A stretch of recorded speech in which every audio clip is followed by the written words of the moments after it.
আসসালামু আলাইকুম।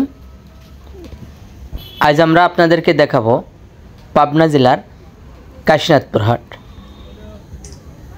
তো গাইস, আজ কিন্তু বিশেষ করে প্রচণ্ড বাতাস এবং শীত কিন্তু বেড়েই চলছে।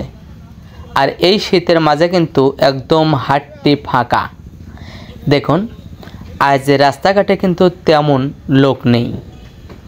মানুষজন এই শীতের কারণে অনেকেই ঘর থেকে বের হচ্ছে না। দেখুন, এই হাটে কিন্তু প্রতিদিন এই রোডের উপরে যে জাম লেগে থাকে, আজ কিন্তু দেখুন রোডটি একদম ফাঁকা। আর এই সাইডে দেখুন, আমি দোকানপাটগুলো দেখাচ্ছি।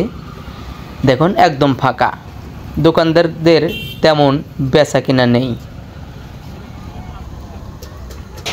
এর কারণ বিশেষ করে এই শীতে অনেকেই ঘর থেকে বের হচ্ছে না। তো আমরা কিন্তু এই হাটটির দক্ষিণ থেকে উত্তর দিক দিয়ে যাচ্ছি। তো আমি কিন্তু হাই রোডের পাশ দিয়ে যাচ্ছি। আপনাদেরকে বিশেষ করে রোডের পাশ দিয়ে যে সকল দোকান, এগুলোই দেখানোর চেষ্টা করছি। আর দেখুন, ভিতরে কিন্তু মাছ বাজার, কাঁচা তরকারি এবং ভিতরটা কিন্তু অনেক বড় বাজার। তো দেখুন, আমি কিন্তু প্রায়